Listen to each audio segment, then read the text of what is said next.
Keluaran pasal 5. Musa menghadap Firaun, bangsa Israel makin ditindas. Kemudian Musa dan Harun pergi menghadap Firaun, lalu berkata kepadanya, "Beginilah firman Tuhan Allah Israel, biarkanlah umatku pergi untuk mengadakan perayaan bagiku di padang gurun." Tetapi Firaun berkata, "Siapakah Tuhan itu yang harus kudengarkan firman-Nya untuk membiarkan orang Israel pergi? Tidak kenal aku Tuhan itu, dan tidak juga aku akan membiarkan orang Israel pergi." Lalu kata mereka, "Allah orang Ibrani telah menemui kami. Izinkanlah kiranya kami pergi ke padang gurun 3 hari perjalanan jauhnya untuk mempersembahkan kurban kepada Tuhan Allah kami, supaya jangan nanti mendatangkan kepada kami penyakit sampar atau pedang." Tetapi Raja Mesir berkata kepada mereka, "Musa dan Harun, mengapakah kamu bawa-bawa bangsa ini melalaikan pekerjaannya? Pergilah melakukan pekerjaanmu." Lagi kata Firaun, "Lihatlah, sekarang telah terlalu banyak bangsamu di negeri ini. Masakan kamu hendak menghentikan mereka dari kerja paksanya?" Pada hari itu juga, Firaun memerintahkan kepada pengerah-pengerah bangsa itu dan kepada mandur-mandur mereka sendiri, "Tidak boleh lagi kamu memberikan jerami kepada bangsa itu untuk membuat batu bata seperti sampai sekarang. Biarlah mereka sendiri yang pergi mengumpulkan jerami, tetapi jumlah batu bata yang harus dibuat mereka sampai sekarang, bebankanlah itu juga kepada mereka, dan jangan menguranginya karena mereka pemalas. Itulah sebabnya mereka berteriak-teriak, 'Izinkanlah kami pergi mempersembahkan korban kepada Allah kami.' Pekerjaan orang-orang ini harus diperberat, sehingga mereka terikat kepada pekerjaannya dan jangan mempedulikan perkataan dusta." Maka para pengerah bangsa itu dan para mandurnya pergi dan berkata kepada mereka, "Beginilah kata Firaun, aku tidak memberi jerami lagi kepadamu. Pergilah kamu sendiri mengambil jerami. Di mana saja kamu mendapatnya, tetapi pekerjaanmu sedikit pun tidak boleh kurang." Lalu berseraklah bangsa itu ke seluruh tanah Mesir untuk mengumpulkan tunggul gandum sebagai pengganti jerami, dan pengerah-pengerah itu mendesak mereka dengan berkata, "Selesaikan pekerjaanmu, yaitu tugas sehari, seperti pada waktu ada jerami." Lalu pengerah-pengerah Firaun memukul mandur-mandur Israel yang mereka angkat sambil bertanya, "Mengapakah kamu pada hari ini tidak menyelesaikan jumlah batu bata yang harus kamu buat seperti kemarin?" Sesudah itu pergilah para mandur Israel kepada Firaun dan mengadukan halnya kepadanya. "Mengapakah Tuanku berlaku seperti itu terhadap hamba-hambamu ini? Jerami tidak diberikan lagi kepada hamba-hambamu ini, tetapi walaupun begitu, kami diperintahkan, buatlah batu bata.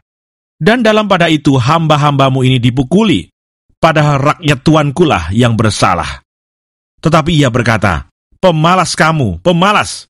Itulah sebabnya kamu berkata, 'Izinkanlah kami pergi mempersembahkan kurban kepada Tuhan.'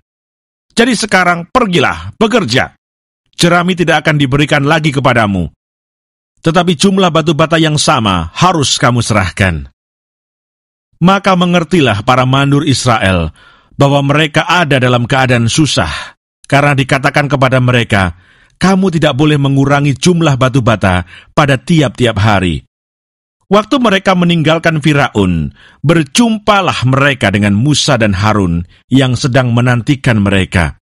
Lalu mereka berkata kepada keduanya, "Kiranya Tuhan memperhatikan perbuatanmu dan menghukumkan kamu, karena kamu telah membusukkan nama kami kepada Firaun dan hamba-hambanya, dan dengan demikian kamu telah memberikan pisau kepada mereka untuk membunuh kami." Lalu Musa kembali menghadap Tuhan, katanya, "Tuhan, mengapakah kau perlakukan umat ini begitu bengis? Mengapa pula aku yang kau utus? Sebab sejak aku pergi menghadap Firaun untuk berbicara atas namamu, dengan jahat diperlakukannya umat ini, dan engkau tidak melepaskan umatmu sama sekali." Tetapi Tuhan berfirman kepada Musa, "Sekarang engkau akan melihat apa yang akan kulakukan kepada Firaun, sebab dipaksa oleh tangan yang kuat, ia akan membiarkan mereka pergi.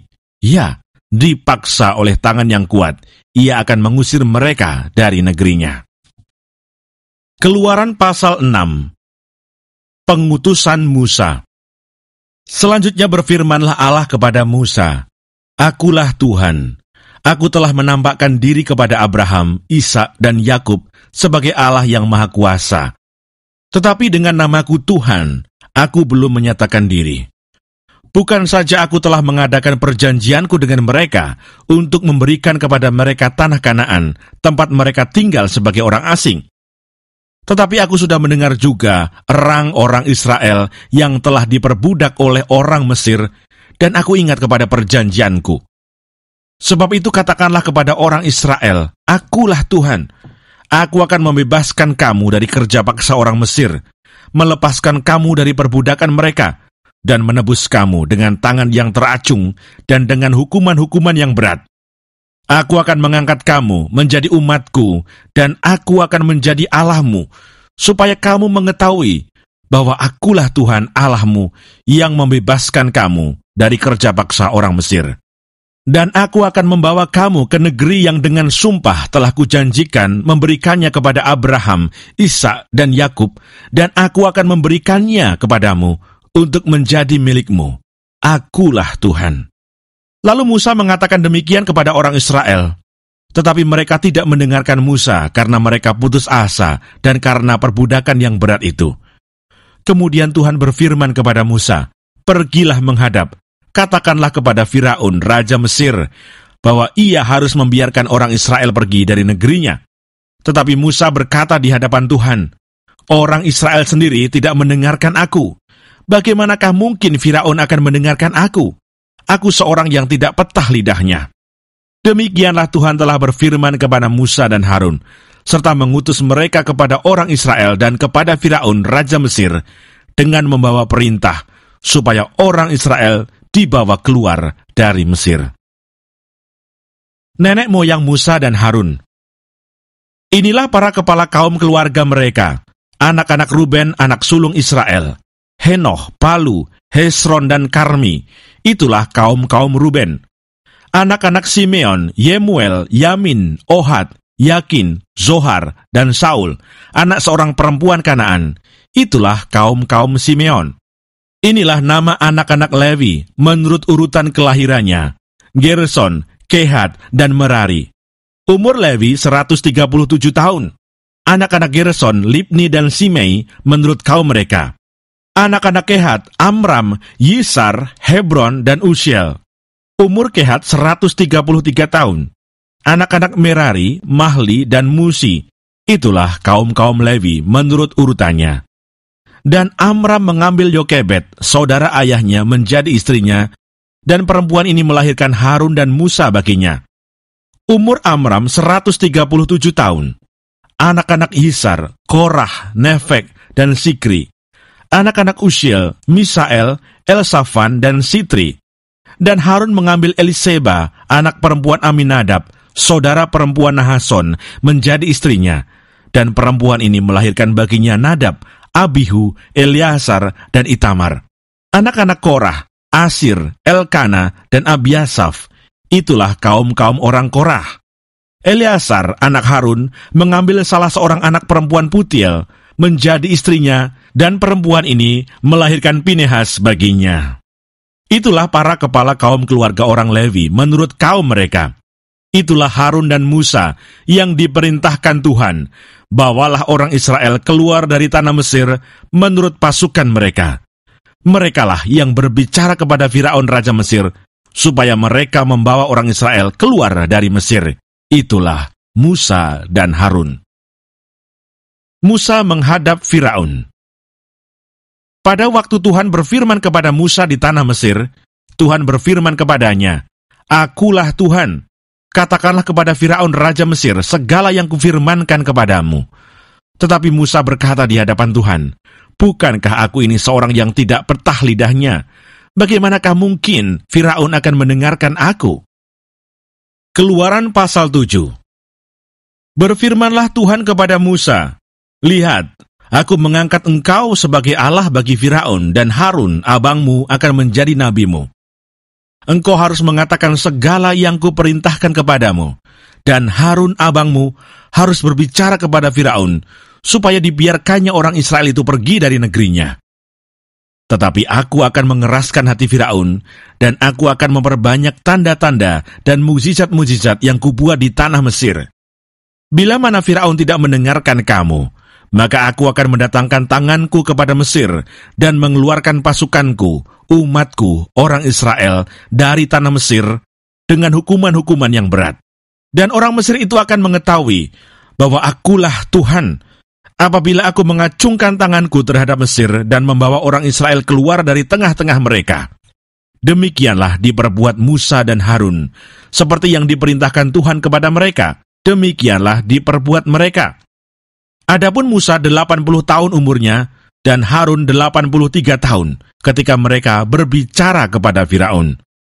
Dan Tuhan berfirman kepada Musa dan Harun, apabila Firaun berkata kepada kamu, tunjukkanlah suatu mujizat, maka haruslah kau katakan kepada Harun, ambillah tongkatmu dan lemparkanlah itu di depan Firaun.